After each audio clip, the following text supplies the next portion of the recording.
आप लोग के बीच आ रहे हैं सन ऑफ बिहार मनीष कश्यप।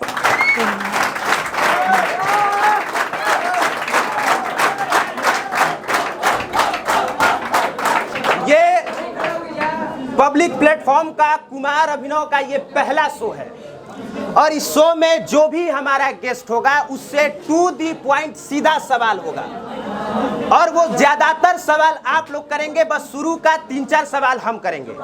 बाकी मनीष कश्यप किसी परिचय के मोहताज नहीं है, ये बताने की जरूरत नहीं है कि इन्होंने पत्रकारिता को 360 डिग्री घुमा के रख दिया है और इससे यहाँ उपस्थित तमाम लोग सहमत होंगे। कैसे कि ऐसे तो पत्रकारिता नहीं होता था कि माइक लेके इरोडवा इनलवा, इस सब इन्होंने किया है। एक अलग तरह का क्रांतिकारी कदम लेके आए, लेकिन अफसोस कि इनके ऐसा करने के बाद बटेरे पत्रकार आए और जिन्होंने बहुत सारे ऐसे लोग हैं जिन्होंने गंध भी फैलाया।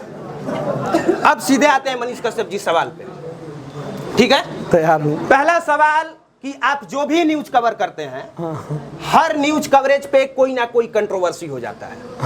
आपने अयांश का मुद्दा उठाया, कंट्रोवर्सी हुआ। आपने रिक्शा वाला का मुद्दा उठाया, कंट्रोवर्सी हुआ। आपने छोटू आरती का मुद्दा उठाया, वो भी कंट्रोवर्सी हुआ। आपने वायरल सोनुआ का मुद्दा उठाया, वो भी कंट्रोवर्सी हुआ। अब बताइए, जब जब आप ऐसा करते हैं कंट्रोवर्सी क्यों हो जाता है? मैंने बाढ़ का मुद्दा उठाया, उस पे कंट्रोवर्सी नहीं हुआ, मैं चाहता हूं उस पे कंट्रोवर्सी हो। मैं शिक्षा का मुद्दा उठाया, उस पे कंट्रोवर्सी नहीं हुआ, मैं चाहता हूं उस पे कंट्रोवर्सी हो। मैं स्वास्थ्य का मुद्दा उठाया, उस पे कंट्रोवर्सी नहीं हुआ, मैं चाहता हूं उस पे कंट्रोवर्सी हो। मैं सड़कों पे जाके वीडियो बनाता हूं, इंजीनियर के खिलाफ बोलता हूं, गलत इंजीनियर के खिलाफ, मैं चाहता हूं उस पे कंट्रोवर्सी हो, उस पे कंट्रोवर्सी नहीं हुआ। मैं बिहार में रोजगार का मुद्दा उठाया, दूसरे राज्यों में जा जाके घूम घूम के वीडियो बनाया, मैं चाहता था उस पे कंट्रोवर्सी हो, नहीं हुआ। मैं यूनिवर्सिटियों का सेशन समय पे कराने के लिए मुद्दा उठाया, अनेकों वीडियो बनाया, मैं चाहता था उस पे कंट्रोवर्सी हो, नहीं हुआ। लोगों ने कंट्रोवर्सी किस मुद्दों पे किया?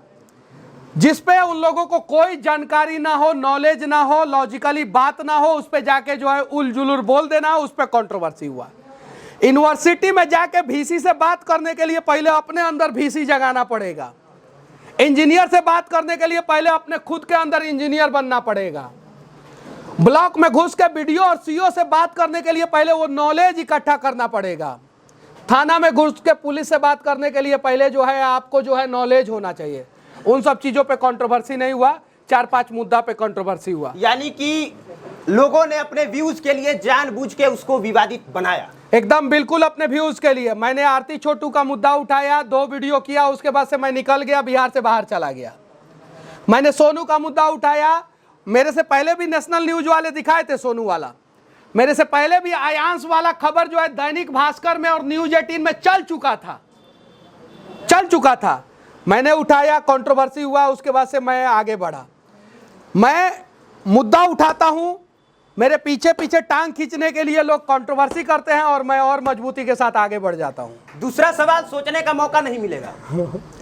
असदुद्दीन ओवैसी 4 बार के सांसद रह चुके हैं, एक प्रतिष्ठित पद पर हैं और मनीष कश्यप के बारे में क्या उनको जो संरक्षण दे रहा है उसको जिस दिन टांग लिया जाएगा, ओवैसी संरक्षण दे रहा है। क्या नाम है उसका?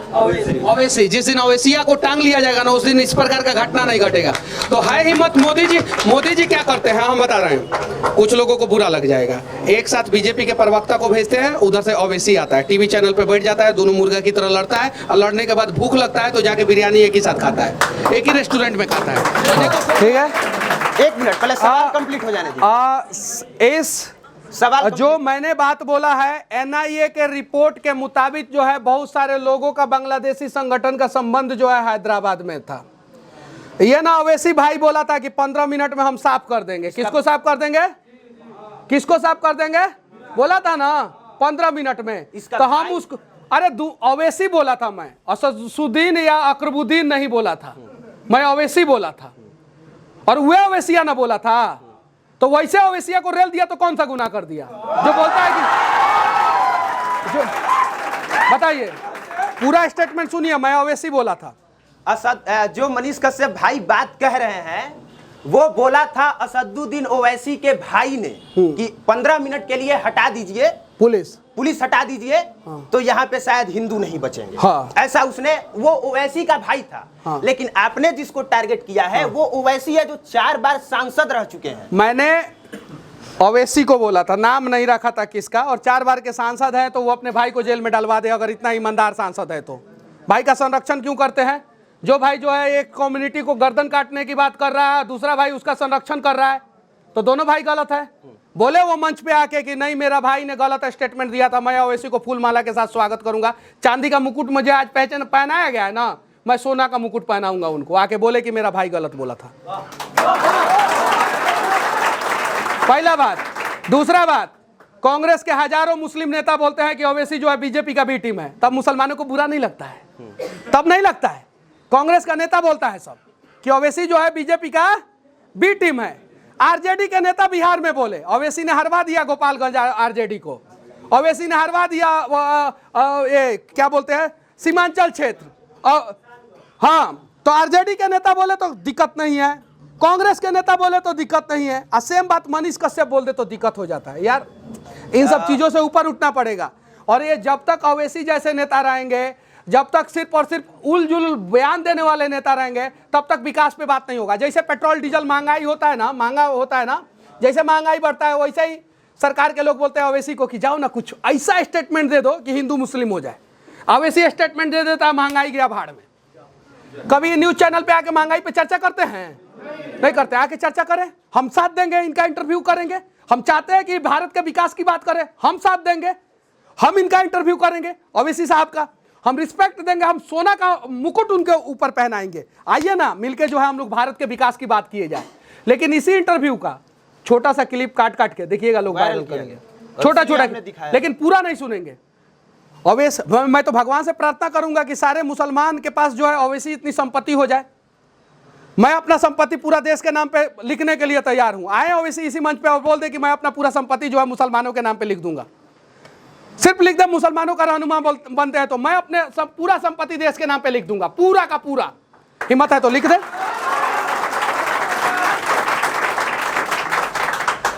तीसरा सवाल, मनीष कश्यप जी तेज प्रताप यादव का इंटरव्यू करते हैं और तेज प्रताप यादव जी क्या जवाब देते हैं, एक बार सुन लीजिए। तो भोजपुरी में बतियाएंगे, भोजपुरी में बतियावे में कोनो दिक्कत ना हो। वो मुख्यमंत्री के बेटा राउर माई और राउर पिताजी दोनों आदमी मुख्यमंत्री रहल बात रहुआ कहीं बा तो हम मंत्री बहल बानी, तो भोजपुरी में बतियावे का बात है? भोजपुरी में तो बतियावे करो, हमारा ये लैंग्वेज है बा। अच्छा सुनी, भोजपुरी के 8वां अनुसूची में डाले के चाहिए कि ना डाले के? एकदम डाले के चाहिए। 8वां में का नंबर 1 पे डाले के चाहिए। मनीष कश्यप जी पूछे तेज प्रताप यादव जी से कि भोजपुरी के 8वां अनुसूची में डाले के चाहिए कि ना डाले के चाहिए, तो तेज प्रताप यादव कहलन कि पहला अनुसूची में डाले ना।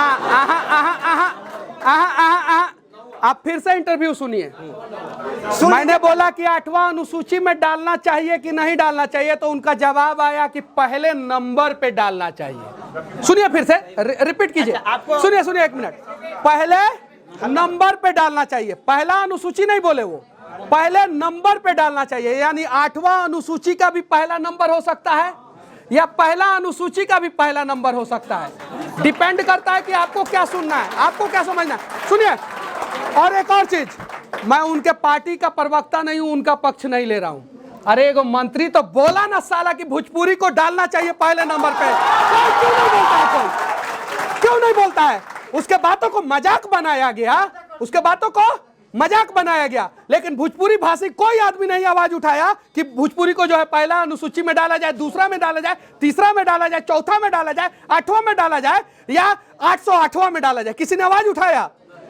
तो देखिए उस मंत्री, मतलब कि हम तेज प्रताप यादव के उस बात से निगेटिव भी समझ सकते हैं, हम निगेटिव भी समझ सकते हैं, हम तेज प्रताप यादव के उस बात को पॉजिटिव भी ले सकते हैं कि भोजपुरी अभी अनुसूची में नहीं है, किसी अनुसूची में नहीं है।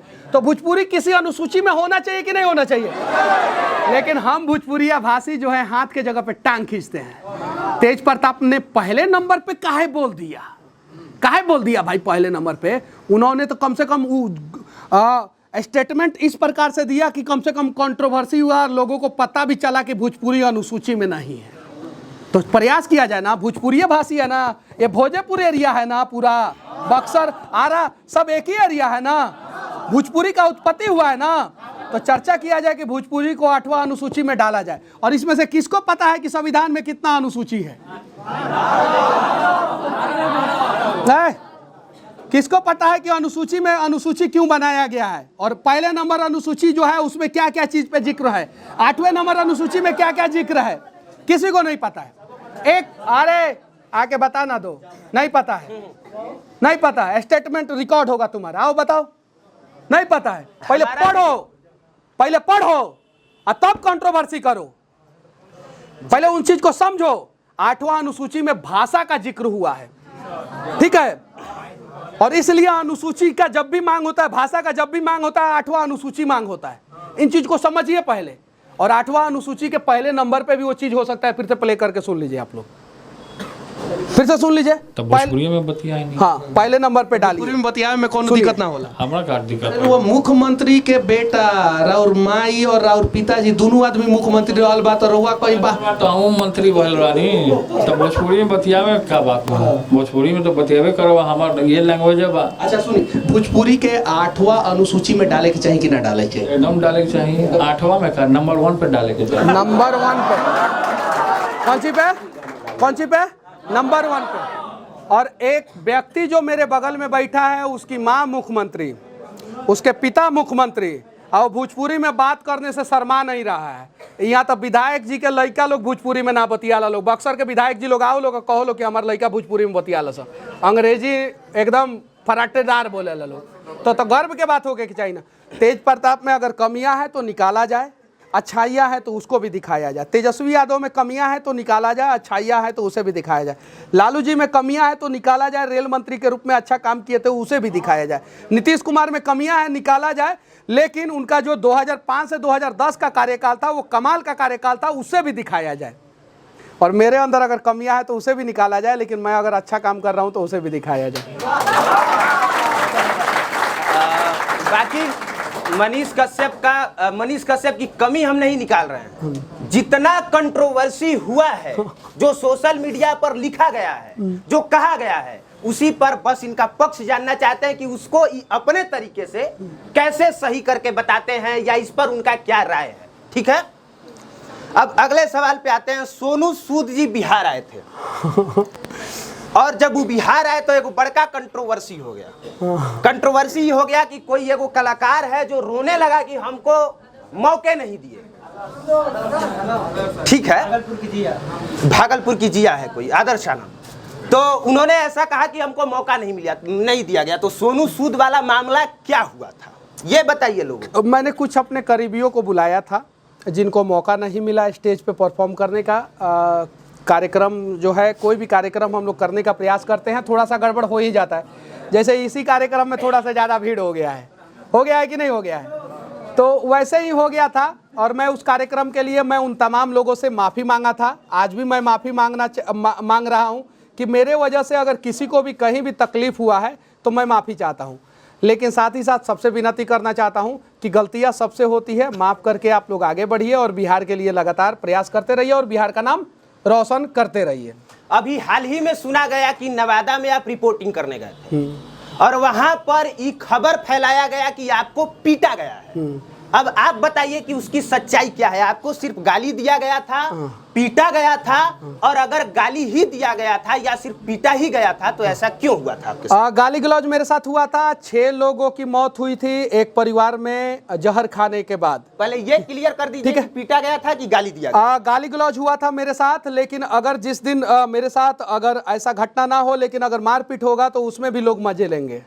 बिल्कुल, मुझे अफसोस इस बात की है, मुझे अफसोस इस बात की है।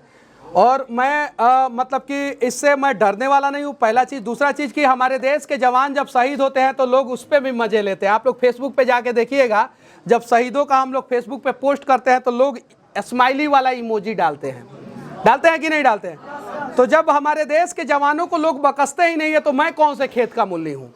मेरे साथ भी ऐसा होगा और हम लोगों को तैयार रहना होगा। भगत सिंह मार खाए थे कि नहीं खाए थे? खाए थे, अंग्रेजों ने मारा था। हमारे देश के स्वतंत्रता सेनानी मार खाए थे कि नहीं खाए थे? कुछ लोग तो लाठी खाए और वहीं पे मर गए, सबको पता है, इतिहास के किताबों में आप लोगों ने पढ़ा है। लेकिन क्या वो लोग पीछे हट गए? नहीं हटे। मेरे साथ गाली गलौज हुआ, बिहार के लोगों को मेरे साथ खड़े हो जाना चाहिए था, सभी लोगों को, सभी के सभी लोगों को खड़े होना चाहिए था कि मनीष कश्यप आखिर किस मकसद से गया था और क्या गलत दिखा रहा था वहां पे। और जब 12 करोड़ बिहारी में से 12 करोड़ बिहारी खड़े होते मेरे साथ तो मुझे और गर्व महसूस होता और मैं और स्पीड से काम करता, लेकिन मैं रुका नहीं और मैं अभी भी काम करूंगा। मेरे साथ गाली गलौज हुआ था, गंदा गंदा गाली दिया गया था, लेकिन उन लोगों को ये पता नहीं था कि अगर इस वीडियो को डालेंगे तो और कंट्रोवर्सी होगा। सच्चाई ये है कि अपराधी कोई और था और फंसा कोई और, इसलिए जो है कहीं नहीं तो कहीं उसको दबाने के लिए जो है मुझे वहीं से वापस भेजने का प्रयास किया गया। यहां पर आप लोगों को हम एक किस्सा सुनाना चाहेंगे, ध्यान से सुनिएगा। जब हम मनीष कश्यप के पक्ष में कम से कम 2-3 वीडियो बनाए होंगे बैठे बैठे स्टूडियो से, और जब जब बनाए तब तब कुछ लोगों के द्वारा कहा गया कि इनकी चापलूसी करते हैं, ये कहा गया लोगों के द्वारा। हम एक बात बताते हैं कि इनसे पहले कोई ऐसा पत्रकार नहीं था जो किसी और पत्रकार को सपोर्ट करता हो।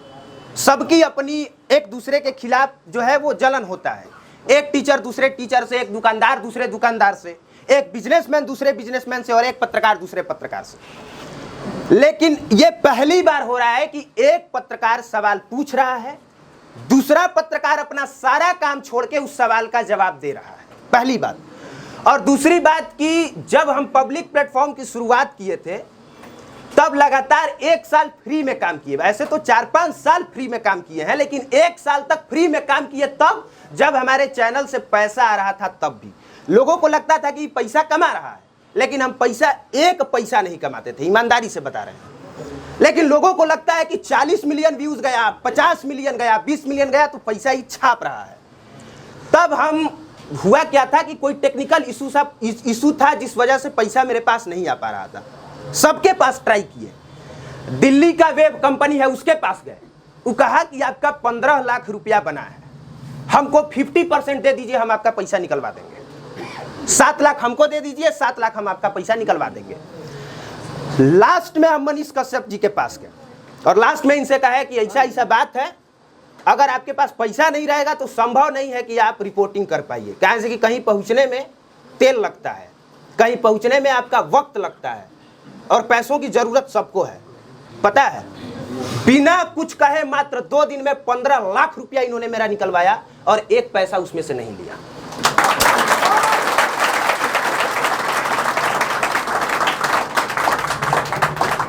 लेकिन हम सपोर्ट सिर्फ इसलिए नहीं करते हैं, जब जनता जंक्शन के प्रशांत राय को पीटा गया था ना, हम वीडियो उस समय भी बनाए थे। जब जब ऐसा हुआ है तब तब बनाए हैं, लेकिन ये बस इनकी खुददारी बता रहे हैं कि मनीष कश्यप वो शख्स है कि अगर कोई आ जाता है कि ये चीज़ है तो ये ईमानदारी से करते हैं। हालांकि इसके बाद बहुत लोगों ने तोड़ने का प्रयास किया, इसमें कोई डाउट नहीं है, बहुत लोगों ने तोड़ने का प्रयास किया, लेकिन जो सच है वो है भाई। इतना हम जानते हैं मनीष कश्यप के बारे में कि अगर कोई आदमी आ जाए तो उसके साथ सेल्फी खिंचाना हो तब, पैसा का डिमांड कर दिया तब, चाहे कह दिया कि हमको इस चीज़ की ज़रूरत है तो जितना हो सकता है उतना करते हैं। अब जब इंटरव्यू पे आएंगे तो फिर से कड़वा सवाल होगा। मुझे उम्मीद नहीं था कि अभिनव भाई जो है इस बात का चर्चा जो है कभी कहीं किसी मंच पे करेंगे, मुझे उम्मीद नहीं था, लेकिन मुझे अच्छा लगा कि इन्होंने उस बात का चर्चा किया और भगवान करे कि सब लोग खूब तरक्की करें, खूब तरक्की करें। मुझे बहुत सारे लोग बोलते हैं कि आप किसी पत्रकार को इंटरव्यू मत दीजिए मनीष जी, काहे लायक अपना कंपटीटर खुद बना रहे हैं, बहुत सारे लोग बोलते हैं। लेकिन मेरे पास कोई भी आता है तो मैं दे देता हूँ, चाहे मुझे पता रहता है कि ये मेरा एंटी ही क्यों ना हो, पूछ लेता है तो बोल देता हूँ। कुछ लोग आके बोलते हैं कि मनीष भैया 2 कड़वा सवाल पूछेंगे, थोड़ा सा आप डांट दीजिएगा ना वीडियोवा में तो हमारा पेज मोनेटाइज हो जाएगा। कसम से बोलता हूँ, ऐसे बोलते हैं लोग, ऐसे बोलते हैं, मैं सर पे हाथ रख के बोल रहा हूँ, ऐसे बोलते हैं कि डांट दीजिएगा ना तो मेरा पेज मोनेटाइज हो जाएगा। बड़ी दिन से मेहनत कर रहा हूँ मनीष भैया, अब नहीं डांटूंगा तो गाली देगा कि मनीष भैया अपने आप को हीरो बन रहे हैं, और डांट दूंगा तो कमेंट में लोग गाली देते हैं कि मनीष कश्यप डांट काहे दिया, काहे डांट दिया। और जब डांट देता हूं तो मोनेटाइज हो जाता है बहुत सारे लोगों का। अब मैं करूं तो करूं क्या करूं, मुझे समझ में नहीं आता। लेकिन हमें एक दूसरे का मदद करना चाहिए, चाहे वो अभिनव भाई हो, चाहे मैं हूं, चाहे जो भी लोग हो, एक दूसरे का मदद करेंगे तो रिटर्न गिफ्ट आता है। मनीष कश्यप ने आज से 1.5 साल पहले, मैं अपने मम्मी का कसम खा के, मैं अपने सर पे हाथ रख के कसम खा के बोल रहा हूँ कि मैंने 1.5 साल पहले नहीं सोचा था कि फेसबुक पे सबसे ज़्यादा फॉलो किया जाने वाला पत्रकार देश का मैं बन जाऊँगा। कश्मीर से लेके कन्याकुमारी तक और गुजरात के कच्छ से लेके अरुणाचल प्रदेश तक सबसे ज़्यादा फॉलो किया जाने वाला पत्रकार फेसबुक पे मैं हूँ, और मैंने सोचा नहीं था कभी। मैं किया, और जितना किया उतना रिटर्न गिफ्ट भगवान ने मुझे दिया। आप लोग भी करेंगे ना तो भगवान आप लोगों को भी देंगे।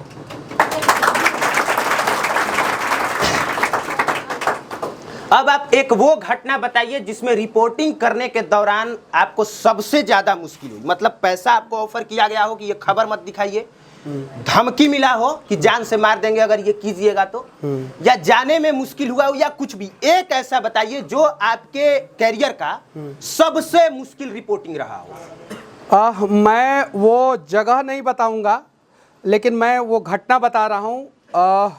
मैंने तो बहुत रोड, नाला, सड़क, बिजली, पानी पे बहुत सारा रिपोर्टिंग किया है। एक सिविल इंजीनियरिंग वाला ही रिपोर्टिंग किया, पुल, सड़क, जो समझना है आप लोग समझ जाइए, उसमें रिपोर्टिंग किया, वीडियो बना के आया, मुझे फ़ोन किया गया, पैसे वैसे का ऑफ़र दिया गया। मैं बोला नहीं, मैं कितना पैसा ये तो बता दीजिए। मैं तो उस चीज़ को दिखाऊंगा, और मैंने उस चीज़ को दिखाया। मैंने उस चीज़ को दिखाया, और उस चीज़ को दिखाने से असर ये हुआ कि ठेकेदार के ऊपर कार्रवाई हुआ, और कार्रवाई होने के बाद जो है रिपोर्ट मांगा गया, और वो काम सही हुआ। पहला ये घटना मैं बता दिया। दूसरा घटना मैं बता रहा हूँ, जब कश्मीर से मैं आ रहा था, कश्मीर से जम्मू आ रहा था, तो एक जगह है, शायद से कठुआ जगह है, शायद से वो जगह कि कोई दूसरा जगह, मैं बता दूंगा, मैंने फेसबुक पे वीडियो डाला है। वहाँ पे मैंने वीडियो बनाया, पुल में जो है गड़बड़ हो रहा था और बिना सेफ्टी का काम हो रहा था कश्मीर में। अब सोच लीजिए, जम्मू कश्मीर में, वहाँ पे मैंने वीडियो बना दिया। तो मुझे कान में कुछ लोग आके बोले कि आगे नहीं बढ़ पाइएगा, कि वीडियो डिलीट कर दीजिए। हम बोले कि रोक लीजिए, तब आपको रोकना है तो। मेरे बाबूजी यहीं पे कश्मीर में 12 साल पत्थर खा के कश्मीर को शांत कर दिए। हमारे पिताजी आर्मी में, तो आर्मी वाला लोग ना कश्मीर को शांत किया कि नहीं, पत्थरबाजों को शांत किया कि नहीं। हम बोले रोक लीजिएगा, और किसी ने नहीं रोका, और मैंने वो वीडियो बनाया, दिखाया, और उसका असर ये हुआ कि वहाँ का कमिश्नर ने संज्ञान लिया, और कमिश्नर ने फेसबुक पे पोस्ट डाला। वो कमिश्नर का मेरे पास रिपोर्ट है, और जवाब पूछा कमिश्नर ने कि ये गड़बड़ी क्यों हो रही है। तो ये दो घटना जो है, मतलब कि थोड़ा सा कंस्ट्रक्शन फील्ड में रिपोर्टिंग के दौरान मुझे दिक्कत हुआ थोड़ा सा।